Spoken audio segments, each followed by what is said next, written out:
Volvemos aquí en ADN Deportivo, el programa oficial de la Confederación Argentina de Deportes. Estamos en Radio Argentina y ya nos metemos en la columna del día, que es Ciencias Sociales, Política y Deporte, con Rodrigo Dascal y un invitado aquí en Radio Argentina, AM570. Rodri, te doy la bienvenida a vos y, por supuesto, le das el pie al entrevistado. ¿Cómo te va? ¿Qué tal? Buenas tardes, ¿cómo están, muchachos? ¿Cómo andan? ¿Todo bien? ¿Todo bien? Todo Muy bien, muy tranquilo, bien. todo bien. Bueno, me alegro mucho. Hoy vamos a seguir con nuestros entrevistados semanales, aprovechando un poquito la pandemia de alguna manera. Quizás después volvemos a las columnas más de temáticas, pero la verdad que la pandemia nos está en ese sentido dando una mano y estamos casi todos buscándonos y viéndonos por Zoom. Así que bueno, yo quería hoy que tengamos un invitado muy especial, porque es un colega, además yo lo considero un amigo. Es el doctor César Torres.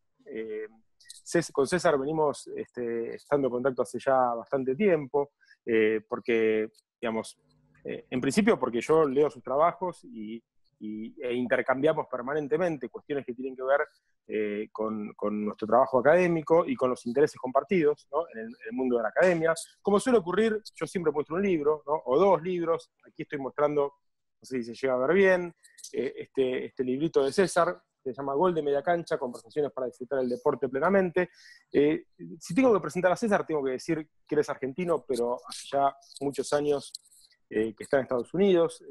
Voy a dejar que se presente un poquito él, que es profesor de educación física, que es doctor en filosofía, digamos, es doctor en historia y trabaja temas de filosofía y del deporte y temas del olimpismo argentino. Pero de todo esto vamos a hablar un poquitito ahora, así que me callo un poquito y te saludo, César. ¿Cómo estás?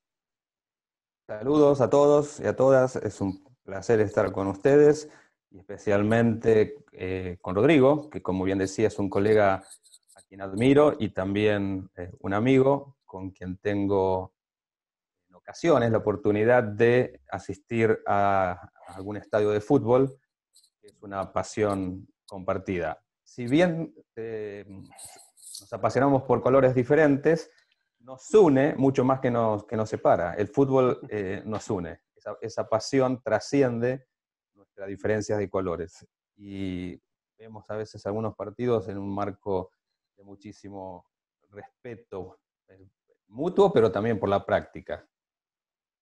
Bueno, lo que acabas de comentar, aprovecho la anécdota que contás. Hemos ido a la cancha juntos siendo hinchas de diferentes equipos para meternos un poquitito en uno de tus temas, o uno de tus grandes temas, o como vos lo describas mejor, que tiene que ver con el deporte, la práctica del deporte, las diferentes dimensiones del deporte, y lo que yo le voy a llamar los bienes internos, bienes externos, e incluso bienes positivos y no positivos, esto lo digo yo, ¿no? Del deporte. En ese sentido, vos estás muy abocado a esa temática y voy a decir algo más, sos uno de los grandes referentes de filosofía del deporte, yo diría a nivel mundial también, ni que hablar en castellano, donde tenemos poco desarrollo en nuestro país de esa dimensión, ¿no? ¿Cómo ves esa temática vinculada incluso a cuestiones que están ocurriendo en nuestro país y en el mundo, que uno podría llamar del ámbito de la filosofía o del ámbito de la ética del deporte, ¿no? Los conceptos que mencionás de bienes internos y bienes externos han sido tomados en la filosofía del deporte de un filósofo escocés que se llama Alasdair MacIntyre. MacIntyre hace una distinción entre práctica social e institución social. La práctica social es una actividad que se desarrolla en forma cooperativa, es compleja, tiene historias, tradiciones, bienes internos que son los que definen a la práctica, le dan una identidad única, propia, la constituye también a la práctica y a su vez constituyen los estándares de excelencia que admiramos en esa práctica. Y esos bienes internos solamente se pueden adquirir participando de la práctica. No podemos desarrollar todas las habilidades, por ejemplo, del fútbol si no nos involucramos en el fútbol. Quienes escriben sobre fútbol, periodistas, personas del mundo académico, desarrollan otras habilidades en relación a las habilidades del fútbol. Los periodistas tienen fundamentalmente que desarrollar habilidades que son propias del periodismo, que tienen que ver con la narración. Y análisis. Lo mismo con quienes estamos en el ámbito académico. Depende del área, presentamos tesis o hipótesis, experimentamos, observamos, analizamos. Los bienes externos se contraponen con los bienes internos porque se pueden obtener a través de muchas prácticas. El dinero, la fama, los contratos publicitarios son bienes externos, que son muy necesarios para que las instituciones puedan sobrevivir. El problema es que en el mundo actual deportivo, los bienes externos, que son, insisto, necesarios para mantener a la práctica, desarrollar un torneo implica dinero. Tenemos que tener recursos para poder organizar el torneo. Pero en muchos casos, las instituciones ponen por sobre los bienes internos a los cuales deberían estar abocados los bienes externos. Y ahí hay una tensión entre los amantes de la práctica y quienes organizan y gestionan la práctica. No solamente entre ellos, sino muchas veces también se da entre los propios y las propias practicantes esa tensión. Bueno, a mí, César, me interesaba en este último punto que estás comentando, quizás justamente que hagas una referencia a este tema de la práctica misma, ¿no?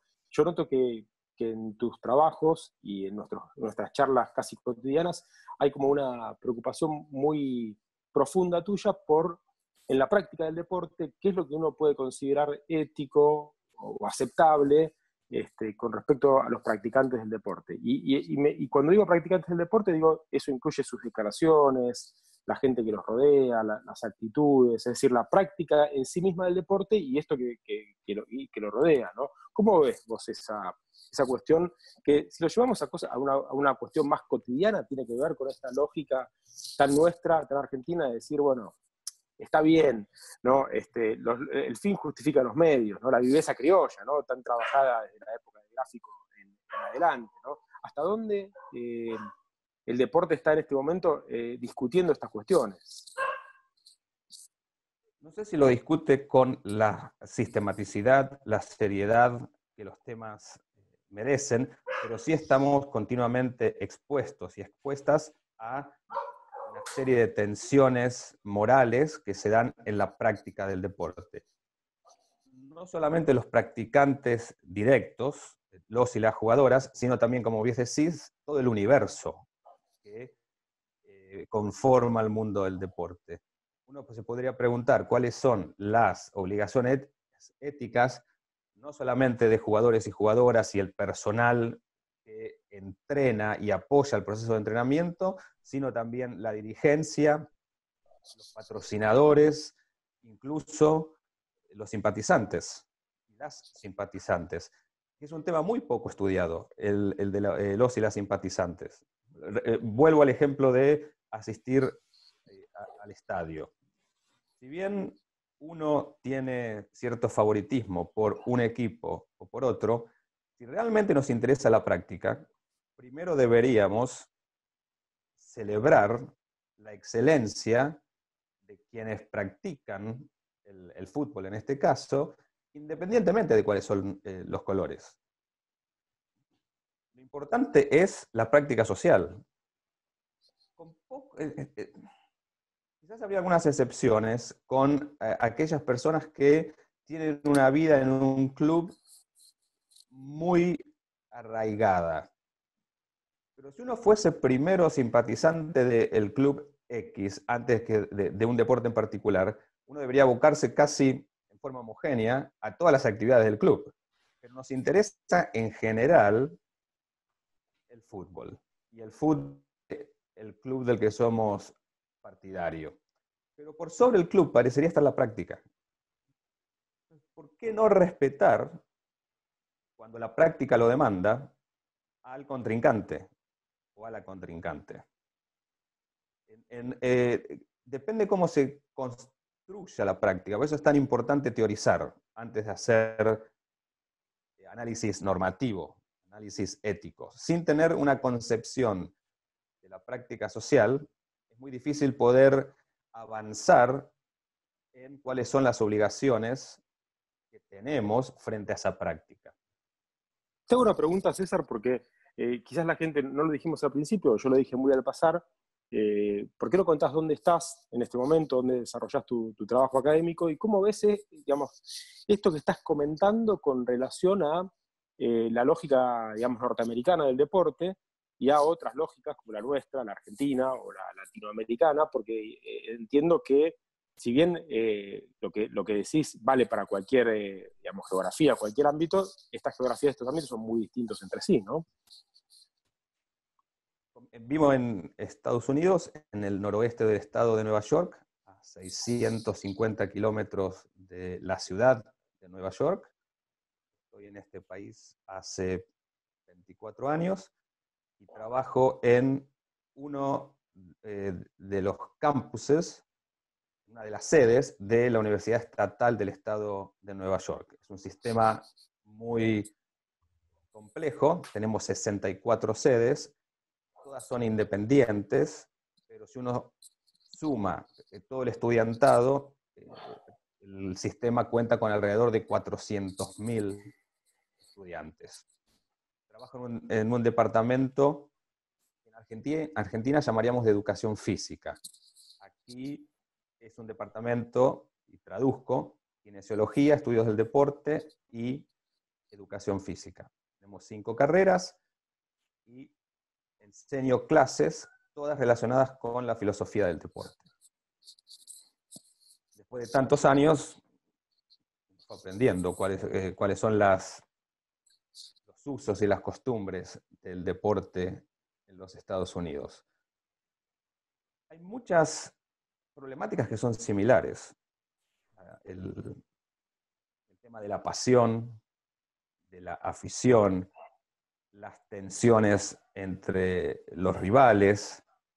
Eso me parece que, no sé si diría universal, pero por lo menos en Estados Unidos se percibe tanto como se percibe en Argentina. Quizás sí haya, cuando uno va al estadio, un tipo de organización diferente que tiene que ver con ciertas costumbres que son diferenciadas. Por ejemplo, en primer lugar, a diferencia del fútbol profesional en Argentina, puede haber, y de hecho hay, simpatizantes tanto de un equipo como del otro. Es muy llamativo y creo que a esta altura uno podría decir triste que en Argentina no haya simpatizantes visitantes en el fútbol profesional. Pero además de eso, en Estados Unidos, en muchos casos, los simpatizantes de diferentes equipos se sientan en forma indistinta.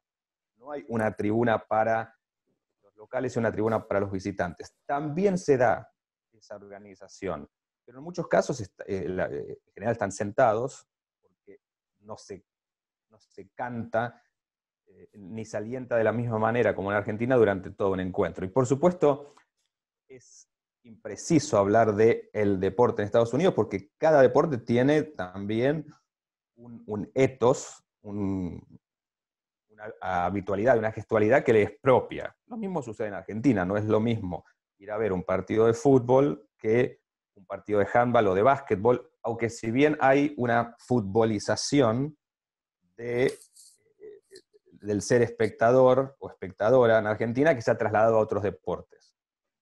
De todas maneras, creo que Rodrigo y sus colegas de la sociología conocen más de estas cuestiones de lo que conozco yo. Pero en Estados Unidos se ve la diferencia entre un deporte y otro. Una diferencia también es que en muchos casos se pauta desde un lugar central, en general relacionado con la televisión, el comportamiento de los y las simpatizantes, o se intenta al menos pautar. En tal momento se hace y se canta tal cuestión, en tal otro momento se canta y se comporta de tal manera. En Argentina noto mayor espontaneidad, no quiere decir que en Estados Unidos no haya, sino que los grados y el tipo de manifestación que se da frente a lo que sucede en el campo de juego es diferente. Quizás cuando yo voy al estadio en Argentina, y sin tener la dinámica que quizás ustedes tienen, voy con cierta aprensión. En Argentina uno parece que está en un estado policial cuando va al estadio. Pasa muchos controles, se controla a la multitud, tiene que pasar por determinados lugares, hay cacheos, en muchos casos hay que presentar una documentación. En Estados Unidos, por supuesto, también hay un control social, un control de la multitud, pero que no parece tan militarizado como en Argentina, al menos en el Claro, fútbol. Sí. claro, particularmente en el fútbol, ¿no? Seguramente no ocurre eso en otros deportes. Bueno, me gustaría, César, no sé si alguno de los muchachos quiere hacerle alguna consulta y si no, quizás nos metemos en alguna cuestión vinculada al olimpismo, dejamos eso para otra vez, pero no sé si está interesado alguno de los chicos en preguntarles algo. A César. ¿Cómo te va, César? Achita Aldueña te saluda. Te quería consultar por esto que hablabas de la futbolización del público. ¿Qué pudo haber llegado a que sea de esta manera? Porque, por ejemplo, en otros deportes como el automovilismo, la gente que además se ha sectorizado en hinchadas, dependiendo de cada una de las marcas, por ejemplo en turismo carretera, se mezclan y si bien tienen cantos parecidos al del fútbol, costumbres parecidas a las del fútbol, se mezclan entre sí y no pasa ningún tipo de inconveniente, algo que en el fútbol hoy suena como utópico, por lo menos. Hola, Ariel. Desconocía el caso es el turismo carretera al que haces mención. Exactamente. O sea, sí sabía que están los y las fanáticas de Ford, y los y las fanáticas de Chevrolet, y que hay una tensión. No sabía que se mezclaban de esa manera en las tribunas. Me parece fantástico. Quizás haya una mayor apego y reconocimiento, que es más lo que nos une que lo que lo separa. Por supuesto, hay lógicas económicas que son diferentes. Hablo desde el desconocimiento. No conozco el turismo carretera y el fútbol lo conozco mucho menos de lo que lo conocen, insisto, Rodrigo y sus colegas que trabajan sobre este tema. Ha habido un desarrollo en el fútbol argentino en el que ha tomado cada vez más importancia el papel que pueden tener los y las simpatizantes, que pasan a ser considerados como parte del espectáculo. Ahí están las hinchadas que se autodenominan el jugador, podría ser la jugadora, número 12. Uh-huh. Indica algo, indica una intención de participar. En muchos casos, los y las espectadoras creemos que nuestra participación festiva en los estadios produce algún tipo de impacto en el resultado. Que nuestro aliento afecta el rendimiento de los jugadores. Por algo también creemos que la localía es tan valiosa. Se juega de local porque nuestros simpatizantes, sobre todo cuando no hay simpatizantes del equipo contrario, afecta. Me parece que hay una lógica del espectáculo que influye en estos procesos, lógicas económicas, pero insisto que son temas más sociológicos estos que filosóficos. César, Ariel, les comento una cosa, porque es interesante el comentario de Ariel. Tenemos un trabajo de alguien de quien estábamos hablando hace un ratito, antes de arrancar el programa, sobre el TC, que es Pablo Bilic, junto con Juan Brands, hicieron un trabajito que se llama La Familia TCística. Y ahí un poquito lo que dicen es esto que estamos hablando.